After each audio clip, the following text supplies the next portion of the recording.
Happy Friday, all. I'm Brady Volpe, founder of the Volpe firm and Chief Product Officer at OpenVault. Today, we're going to delve into the complexities and advancements of DOCSIS 3.1, a cornerstone of modern broadband networks that continues to evolve in response to our growing network needs. In this session, we're going to navigate through the latest vendor innovations aimed at enhancing DOCSIS 3.1 capabilities, examine key findings from OpenVault's OVBI report, and discuss strategies for managing the increasing volumes of data traffic. And now, it's time to introduce a man whose name is synonymous with cable systems and DOCSIS technology. He's not just a master of modulation and a wizard of wavelengths. He's also been known to coax the coax cables into submission with nothing but his tiny calves and a well-placed spectrum analyzer. Ladies and gentlemen, the legend, John the Bandwidth Battler Downey. John, it's an honor to have you with us today. How are you doing? Nice. Also, I'm a math magician as well. Don't forget it. All right, John. Off the mic. So, hey, for everyone who's on, please do join in the conversation with us today. Let us know where you're broadcasting from. Go ahead, put that in the chat window. For those who don't know, I'm broadcasting out of Atlanta, Georgia. John, where are you broadcasting from? Outside Raleigh-Durham, North Carolina. Outstanding. You haven't changed locations. No, I'm still here. It's starting to get warmer too. It's starting to get a little bit warmer, which is nice. Yeah, we're getting nice warm weather here today. It's going to get a little colder over the weekend, but spring is close on the heels. We are, John, we're on episode 96. We're getting really close to our 100th episode here, so looking forward to that. I'm going to start off today by sharing just a taste of OpenVault's 2023 Q4, what they call their OVBI report. It just came out. It has some really interesting stats that I'm excited to share, and we'll kind of talk through these. It kind of sets the stage for the state of what's been happening in our industry as far as subscriber growth. And then this report is downloadable through openvault.com. It's based off of millions of subscribers' data and kind of how they build this, but I'm not going to go to details where they collect all the data. A lot of good data here. Let's get into the report. The report itself, again, was covered a couple of weeks ago, so anyone wants to get in all to the details, go ahead and download it. Oh. So OVBI is what? OpenVault Broadband Industry? Now, hold on a second here. Mia's saying that we have a streaming issue. I just want to make sure. I've been throwing stuff at him, so... Yeah, no... There's something wrong. It's an AT&T issue. Yeah. So, one moment, please. Please stand by. Un momento. So no data. It's on. That's on too. I've checked everything. Any ideas? No. So, I'll tell you what. We're just going to keep going. Let's do this, and we will upload this after the stream in case, because we can't tell from here if it's actually streaming or not, but we are recording live. Is anyone chatting with us or no? I'm sorry? No one's trying to chat with us? They won't be able to if they can't. So we're going to go ahead and just keep recording, and then we'll upload this recording after the show. So we're going to go ahead and get into the OVBI report here, and we'll see what happens from there. So if we want. So OpenVault does this Broadband Insight report. This is their fourth quarter 2023 report. If you go to OVBI, you'll see or openvault.com, you'll see there's on their front page, you'll see there's a place where you can download this. The thing was also recorded, so there's a whole video recording. At the end, we had a fireside chat. We talked about the report. These are just some key slides that we want to go over. One of the things, so some of the key highlights here is that usage has grown. We're hitting 600 gigabytes per month in the average household. 1/3 of subscribers, so 1 out of every 3 people is now provisioned at a gigabit per month. So gigabit speeds, not a gigabit per month. So that's something that is, I think, pretty impressive on DOCSIS networks. That's not only the take rate, but cable operators can provide that type of speeds. And we have a new type. What really is in front of my eyes here is I'm surprised 1/3 of our subscribers can even get 1 gigabit per second. Like we've passed that many households. I know. DOCSIS 3.1. I was right? really shocked to see that number. Yeah. And then there's a new so part of what OpenVault does is they look at like the different tiers, or the amount of consumption that we see on the networks, and we talk about power users, and it wasn't long ago, I think it was about 2018 or 2019, where they started reporting on terabyte users, people that were consuming a terabyte per month, and these were the power users. Now we have users that are supposedly consuming 5 terabytes per month. And so these are the new power users that we have. We've gone way past the 1 terabyte users. So 5 terabyte users are what we consider power users now. So we'll, but that's on the downstream. That's not on the upstream. We'll talk about what we consider power users on the upstream. So what's driving this, right? There's a lot of cord cutters. There's a lot of traffic that's being consumed. So we see a lot of the legacy video content that people would have set-top boxes being migrated to over the top. That's one of the big factors. A lot of people that used to have television sets that were just 1080p are now going to 4K TVs, and even 8K TVs are something that we're looking at. So that 1080p versus 4K, we've seen studies how 4K drives substantially more traffic on the downstream. What's ironic about that is we used to say if you build it, they will use it or they will come, like Field of Dreams, right? So if you provide a higher speed, people will find out how to use it. The ironic thing about over-the-top video, it's ABR, adaptive bitrate. So if I give you faster speeds, it's going to adapt even higher, right? Because it knows you can handle it. So now that quality might be even better because the end device is all negotiated a better speed and you can handle it. So it's going to provide more speed. So you're still watching the same content, but maybe at a higher quality. Yes. So that adaptive bit rate doesn't have to drive itself down to abide by your slow speed. Now you have such a high speed, it just starts slamming it in. So Now you get a lot more content, and you have 4 or 5 TVs. Maybe you have your own DVR saving stuff. People are doing the Peloton bikes and stuff like that, which is 2-way. You talk about upstream later, but the Peloton bike is downstream as well. So home exercise and stuff like that is driving it up as well. And even gaming. I mean, we think that gaming is like, well, that's just mouse clicks and things moving around. The actual game itself, playing the game, doesn't consume a lot of bandwidth. But I'm a gamer.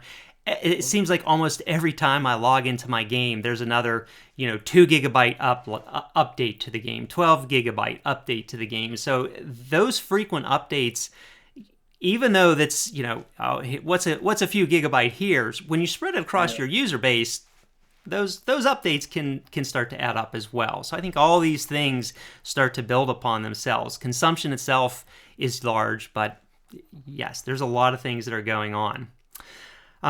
So we talk about growth trajectory. So each household is, if we keep doing what we're doing, we're projecting that each household is going to reach 700 gigabyte of consumption by the end of 2024.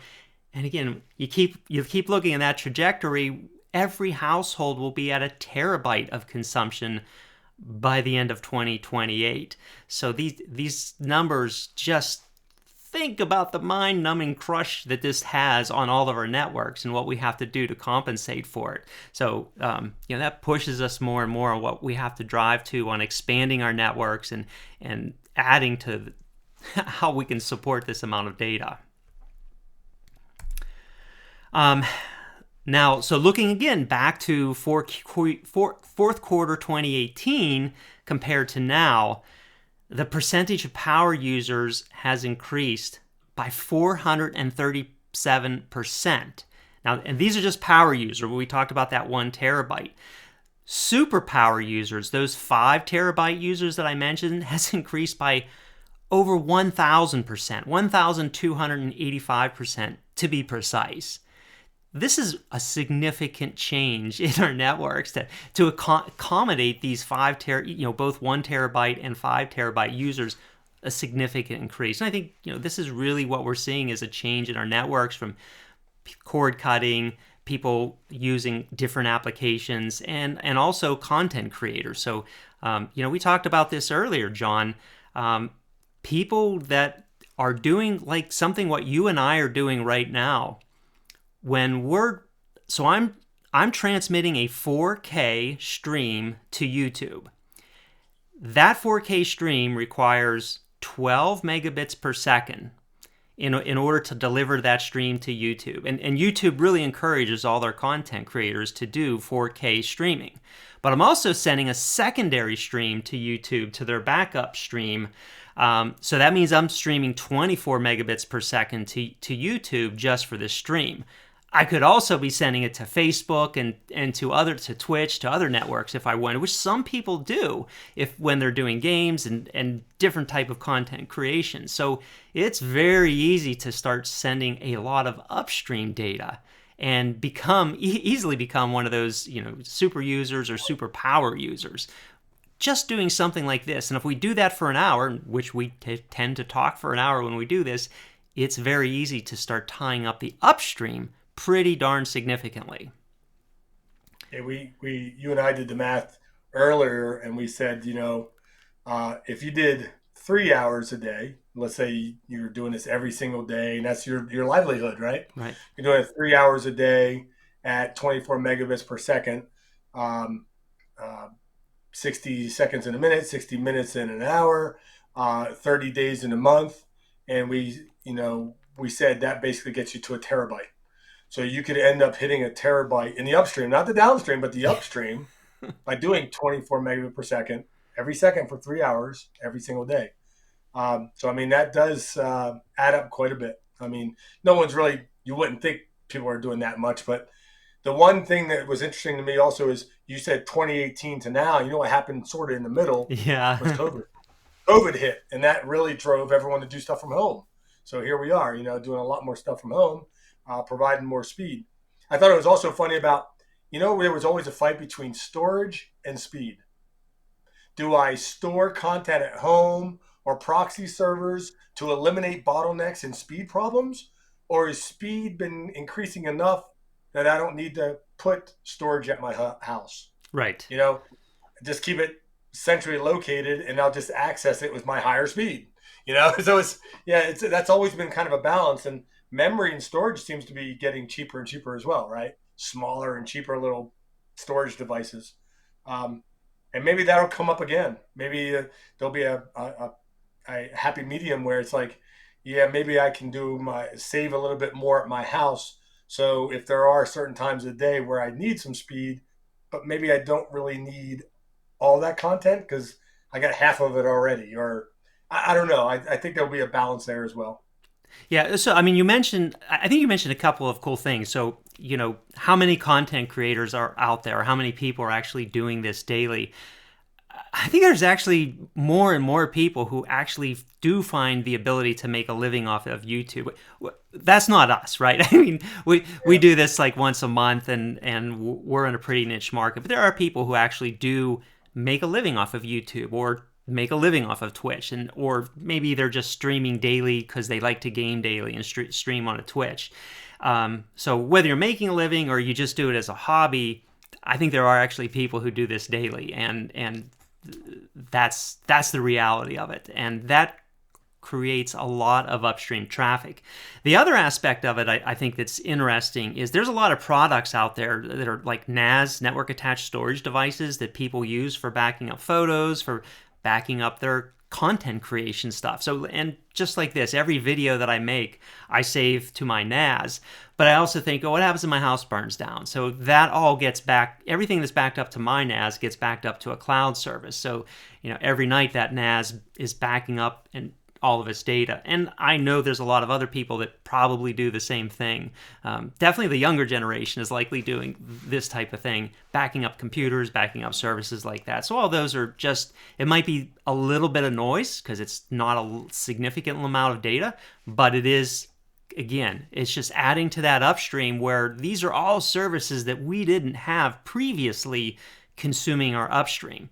So we know we have these 5 terabyte users on the downstream, but the upstream is something that we're really, really starting to see a lot more congestion on. And if we look at this next slide, it starts to talk about that. So we have these 5 terabyte users on the downstream, but what I like about this slide is it talks about this new 1 terabyte upstream users. So the extreme power users consume on average 6.6 terabytes of downstream and nearly 1 terabyte of upstream data. And that, I think, is where we're really starting to see additional pressure on the upstream of the network. And I think that's something when we talk about DOCSIS 3.1, expansion to 85 megahertz or to 204 megahertz, that's really, really going to be important in our upstream. And it will probably be the first thing that starts to push cable operators to DOCSIS 4.0 because that upstream utilization of these super power users is eventually going to saturate the upstream. And we're going to say, is DOCSIS 3.1 enough for us, or do we have to go beyond 204 megahertz? And I'm really interested, John, in what your thoughts are, and also for our viewers. Like, what are you seeing in your networks? Are you seeing the upstream start to become congested? Do you think 204 megahertz is going to be enough? And if so, for how long? This one, I don't know if it's chicken and egg or horse before the cart or what, or the cart before the horse, or one of those type of metaphors or sayings. We want to add more downstream capacity. And one of the reasons why we want to add more speed in general is usually for marketing concerns. It might not have anything to do with what's really needed. It's wanted, but maybe it's not really needed. So we want to keep up with competition. We want to say we can offer 1 gig symmetrical or maybe 5 gig on the downstream just because our competitors are saying it. Now, whether or not we need it is a different story, but we want to be able to get there quickly and easily, which is why we're going down that route of 3.1, a little bit extended past 3.1 with more capacity in the modem. DOCSIS 4.0 is what will be the savior, I think, for upstream. So if upstream really does become a problem, I mean, I've been trying to preach and push, evangelize DOCSIS 3.1, 204 high split. Right. So that alone could get me that 1 gig upstream offering. 1 gigabit per second seems like the holy grail, my panacea. How do I get to that point? That's where we want to get to with the 3.1 because the modems are already in the market. They support it. And I just need more upstream spectrum. And I could offer 1 gig upstream speed. The numbers you're throwing out there could be a few years down the road where these super power users and more people doing more upstream content, they might need more than 1 gigabit per second, which they might not even need 1 gig, but the more people that share that 1 gig pipe, the more congested it gets. That's a big problem. I mean, that's really the heart of the issue, right? It's you have these super power users, and they're consuming the entire pipe, which means everyone else that wants to use that pipe now, it's a shared pipe, and that causes issues for everyone. So it's like we say, a little bit of noise can ruin it for everyone. Well, a few power users, or even one power user, can ruin it for everyone. And that's where, when we look at how do we size that pipe, we have to size it in mind that we could have power users on there that, during that period of time that they're doing their content creation or whatever it is that they're doing, that's going to impact all the other users on that upstream. I mean, let's run a scenario here where you just mentioned 24 megabit per second, which doesn't sound that bad. Right. let's say you do have a couple power users that want to use 50 megabits per second for whatever reason. You get 20 users, you're at 1 gig. So you're trying to sell that pipe to probably 250 to 300 homes passed if your node sizes are smaller now. So having 20 users all at the same time doing this could easily happen. I mean, you could have some event out in the middle of the field where they're doing frisbee football or whatever, and a bunch of people are filming it and all in the same hotspot, and they're all trying to do the same 4K quality. Yeah, you could hit. Remember how college towns were? We're always worried about college towns. Just a lot more power users in a college town. Well, again, and remember what I was mentioning earlier. When I do the 4K stream, I only send it to YouTube. But if I could simultaneously send it to YouTube, Facebook, Twitch. I mean, there's multiple streaming services that you could send it to, and that just increases. That's like 12 megabit, 12 megabit, 12 Yeah. megabit. Each one's going to be 12 megabit per second that you're going to be sending it to. So yeah, I mean, one user could easily take up your entire pipe if you're If you're on a all, 42 megahertz return and you just yeah. have a very narrow return, and you're going to be scratching your head. It's like, what happened to my capacity? It went away very quickly. That can happen with content creators, and that's the reality we have today. Well, you mentioned 42. Heck, we were just saying numbers for 204. Yeah, I know. Even at 204, we know we can probably offer 1.5 gigabit per second with a 204 megahertz upstream split, assuming DOCSIS 3.1, FDMA, all optimized, all that. But 1.5 gigabit per second sounds like a lot, but that could be used up quickly as well, which I think is what we're trying to always prepare. What's the next step? And that's why DOCSIS 4.0 came out, really for upstream concerns. DOCSIS 4.0 wasn't a downstream issue, it's an upstream issue. Right. Part of DOCSIS 4.0 is extended spectrum, but the only reason why we talk about extending the downstream spectrum is because we need to extend the upstream spectrum, Right. and that eats into the downstream. So we want to extend the downstream as well. So the next slide that I have, this slide I found really, really intriguing as well. And this is the last slide that I have from the OVBI report. The orange line shows the traffic utilization throughout the day. And this, John, so you mentioned COVID. This is post-COVID. This is kind of like the world that we have since then. The orange line is the commercial or business utilization. Kind of what we would expect, right? There's not much utilization until we hit about 7 or 8 a.m. in the morning, and then around 4 or 5 p.m. that utilization drops off because people leave the businesses. The blue line on the top is what we see for residential usage. And this line has really, really changed post-COVID, where we're kind of seeing that during the daytime, that residential traffic never drops off. And in fact, the residential traffic exceeds what we see in the business utilization. And that's a big change for us. Now, of course, in the residential, we see the big spike that we've always historically seen from 6 p.m. to 11 p.m., but our daytime utilization does not drop off on our residential networks like it used to. When everyone would go to work, all the kids would go to school, that's just not dropping off the way we expected it to. So on our residential networks, we don't get a break. Our business networks post-COVID are actually back to where they used to be, not quite where they used to be, but we're still getting a lot of traffic on our business networks. I guess the short end of the story here is that we still have to maintain capacity on our business networks, and we have to maintain continuous traffic on our residential networks because there's still enough people working at home and constantly being at home, which are probably business people doing stuff like you and I are doing. You and I are both at home, doing YouTube streams, working, things like that. And we need good quality of service, good quality of experience on our networks in order to do this type of work that we're doing. There's definitely a lot more people doing hybrid work, right? Yep. Maybe go in the office 2-3 times a week and then working from home most of the times. The more people get faster access at home, the more the companies realize it's a benefit for everybody. Yes.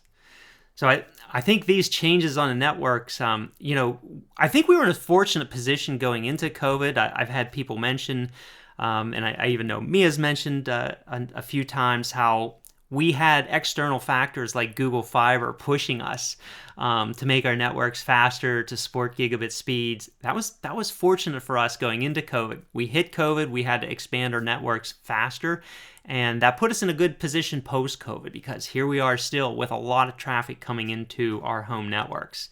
And it doesn't look like that's going to change anytime soon. I think this is definitely the new reality that we're continuing to go.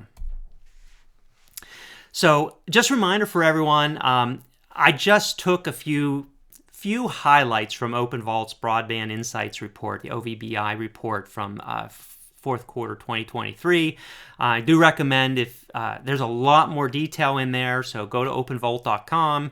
On the main page, you'll see there's an opportunity to download the report and also download the video to see the full content there. A lot of good information in that report. So John, you and I for a while have been talking about DOCSIS 3.1, DOCSIS 3.1 extended. We joked about how DOCSIS, or you coined DOCSIS 3 Pi, so like the DOCSIS 3.14. Light Reading had a nice article that just recently came out where they were talking about how both the major chip makers, Broadcom and MaxLinear, are working to push DOCSIS 3.1 out further than what it is. I think we're still waiting to see if Broadcom comes out with their the BCM 3392, which is their enhanced 3.1 chipset that's going to support multiple OFDM and maybe OFDMA channels. John, I think you may have some more information on that. I don't know. And MaxLinear is coming out with their Puma 8 chipset, which is, I believe, supposed to do the same. And really, it's just to give us more, give us something, additional capacity on our 3.1 networks. As we saw in the OVBI report, we need as much as we can get on both the downstream and the upstream.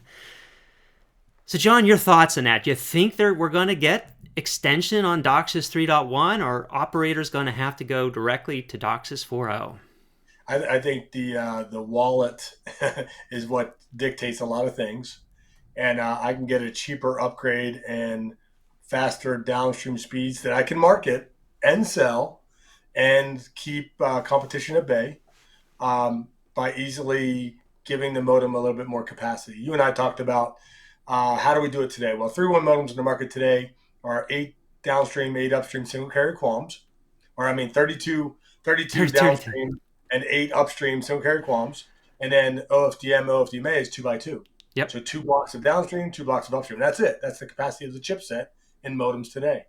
So, well, how could we get faster speed to my house? Well, you and I talked about put 2 modems in the house, tie them together somehow with an external router or some Wi-Fi, duct tape, whatever. some bailers twine. Yeah, exactly. we'll make it So work. we could provide 10 gig to the house, but not per modem, not per application or whatever. And no one needs that, right? But maybe people wanted to see 10 gig at the house. Right. I could have done that with multiple modems, but would it be better just to put a chipset in the single modem that could bond more than 2 OFDM? Right. So we said, hey, let's call it 3.14 for Pi. Just play on that number. And what's funny is we're looking at one, it's not ratified or anything, but DOCSIS 3.1e. And when I put the 3.1e together, it looks like it says Pi. So it always looks like it says Pi, yeah. DPi. So this is really to not change the split, but change the chipset inside, the 3392 Broadcom chip or MaxLinear's chip. That way I can do more downstream capacity. Upstream capacity is not going to change because the high split spectrum is still going to be 204. So the 2 blocks of OFDMA, I'm already full anyway on the upstream.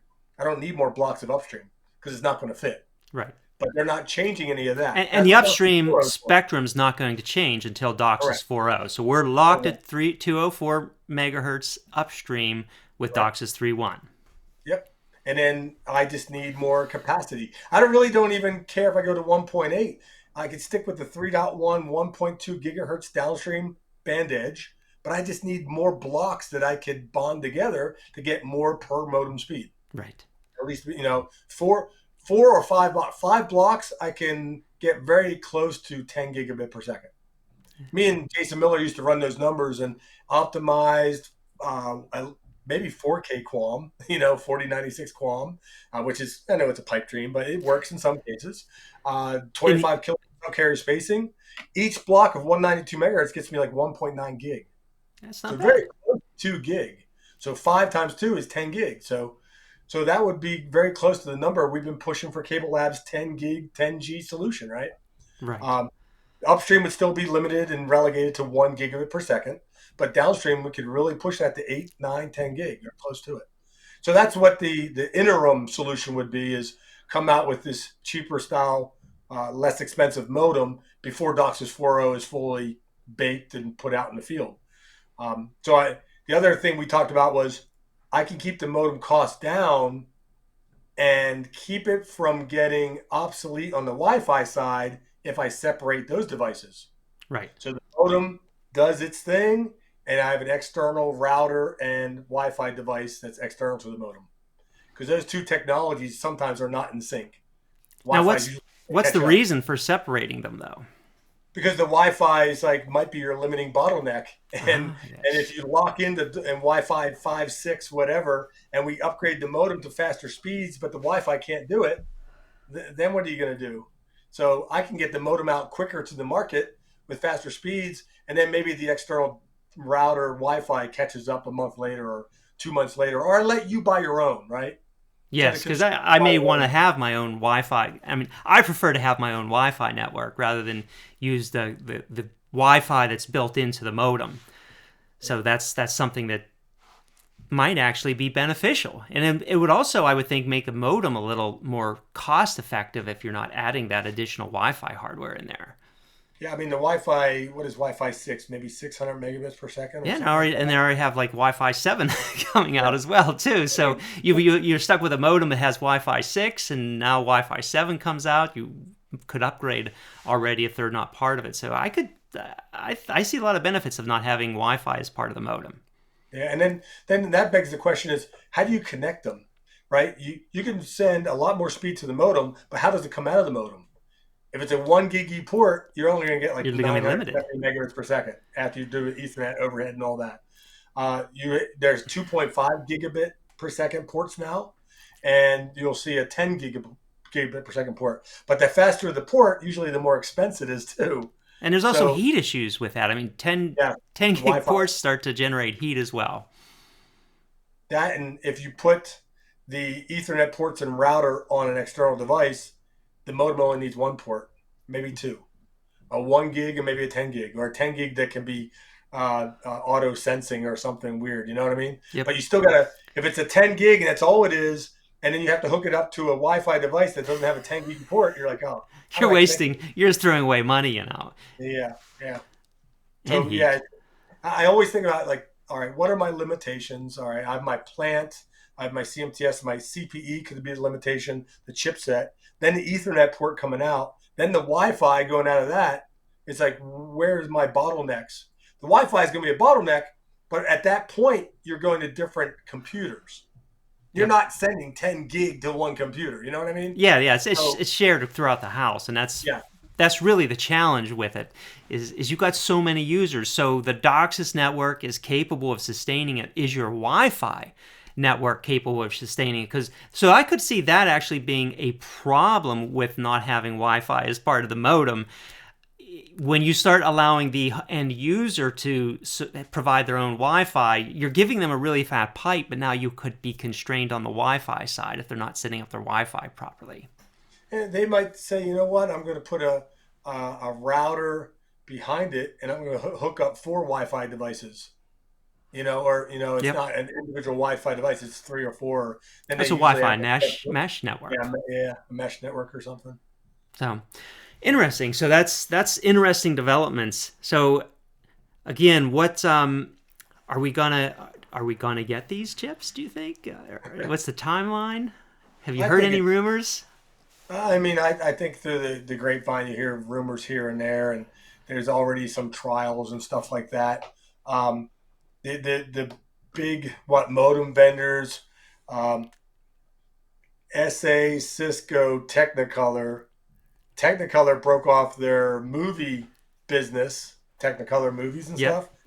And their modem business, now they call their modem business Vantiva. So they have a new name called Vantiva. And so Vantiva is working on something. UB, they're working on something. Sagecom. Um, so yeah, you'll talk to some modem vendors, and they're just working on getting the proof of concept, getting together with the MSOs, make sure it is going to work. But from the Cisco side, when I worked for Cisco, I was employed. I wasn't working. I was employed by Cisco.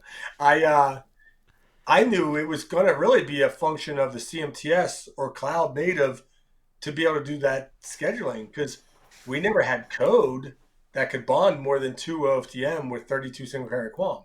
So So now what's hard about that? Why is it difficult to? Is that just a matter of adding code to bond more than two it's a matter of OFDM? adding code. Yeah, it's Okay, code. We used to joke, say, yeah, it's just a line of code out of a million lines of code. that's one more line. Yeah. So, a number of the cable operators are moving forward with DOCSIS 4.0 and doing deployments. We know Comcast is doing that. Other operators are doing that. Charter has seemed like they're going to be pulling back a little bit on DOCSIS 4.0 deployments. What do you think the reason is that some operators are moving forward and some are being a little bit hesitant with DOCSIS 4.0 deployments?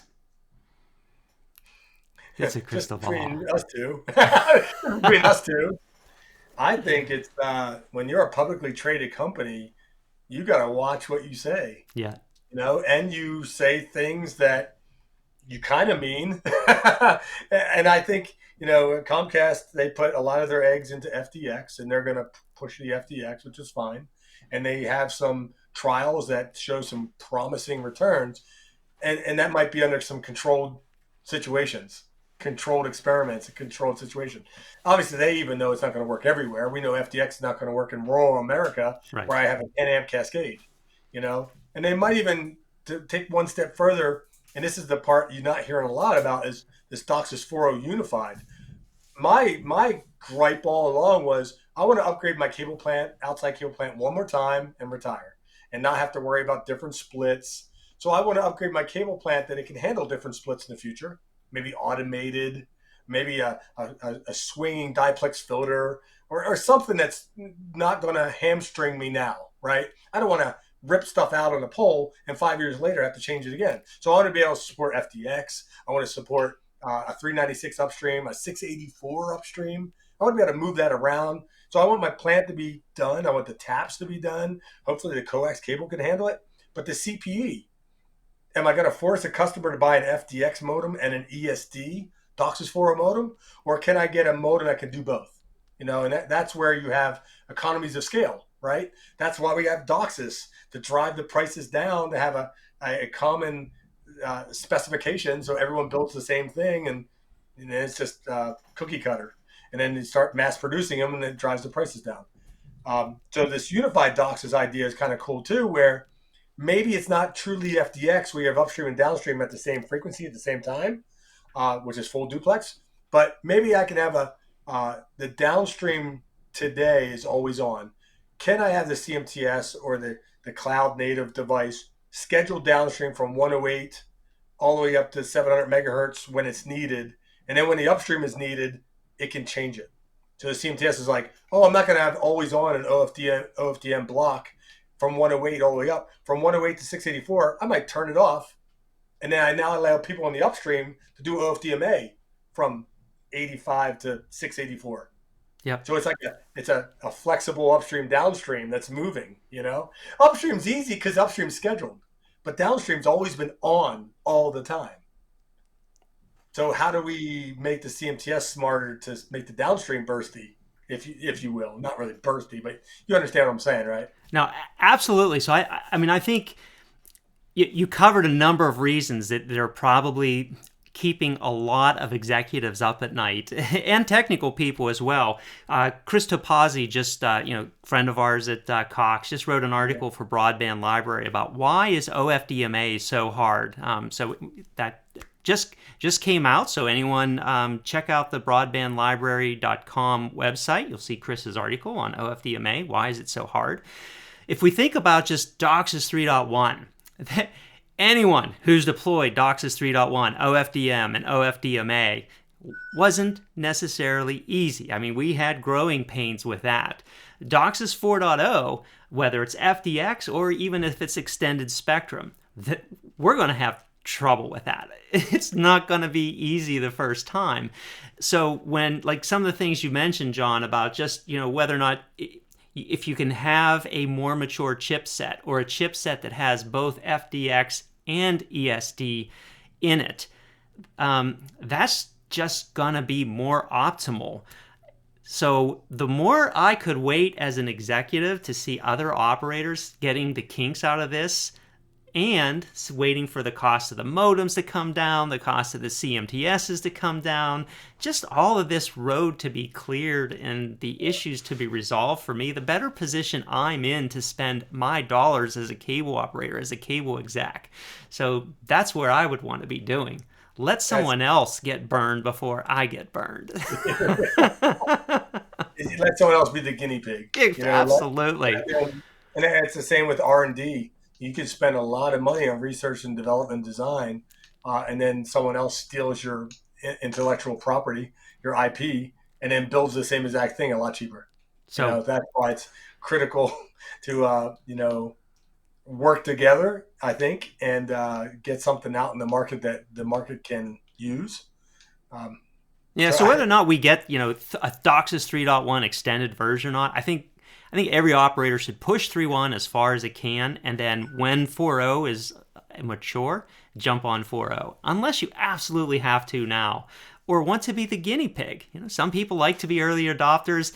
Yeah. Fantastic. Thank you so much for taking that path and blazing it down for us, because we need someone to do that. Some people will make the argument that 396 split on the upstream might be the sweet spot. 5 to 10 years. Yeah, might be the sweet spot. So I'm not doing FDX. I'm not adding complexity of echo cancellation and all that stuff, interference zones and transmission groups and all that stuff. But able to hard set maybe my diplex voter. If I have new technology that allows me not to do that huge diplex voter, remember we said the higher you set up your upstream, the more there's no man's land in the diplex voter. It's about 25%. So a 396 upstream is going to be like 100 megahertz of lost spectrum for your diplex voter. Whereas newer technologies is looking at maybe doing sort of like echo cancellation, but no diplex voter at all.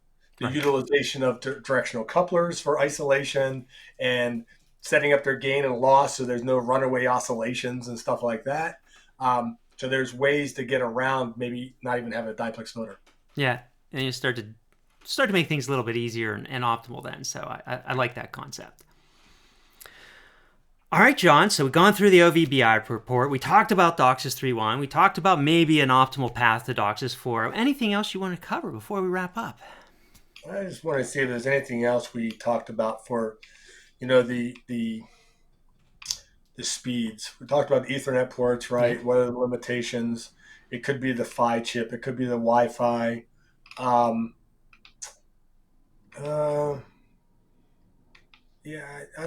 don't know of anything else in that regard.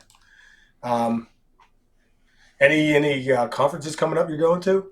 I am going to the Cable Labs Winter Conference. It's in Florida, Orlando, Florida. Yeah, the end of March. Okay. All right. I think Technetics will be there. I don't know that I'll be going, but I know they'll be there. Great. And then the report you just showed today, did you present that in Colorado? No, we did that as a webinar. So we did a webinar, I think, last week or the week before. Okay. You mentioned Fireside Chat, which reminded me of Cable Labs Envision or whatever the winter conference used to be. Yes. Yeah, right. Just a little social chat. So, all right, John. Well, thanks so much for your insights today. Your knowledge and wit are always greatly appreciated here. We did not have the live stream today, and I know why. So we will be broadcasting this out immediately afterwards. I hear Mia admonishing me. Mia, thanks for doing the live stream with us here, or actually the not so live stream. So I know everyone missed us here. Never fear. Drop your questions below. We'll do our best to answer them or include them in a future show. And speaking of future shows, don't forget to like, subscribe, and hit the notification bell so you get notified of our upcoming shows. We will be back on March 8th with Ron Rannick, where he promises to dispel some more myths that we have in the cable industry. Yet another episode you won't want to miss. So mark your calendars, folks. So until then, thank you, John. Thank you, everyone, for watching, and take care. Right, that's it.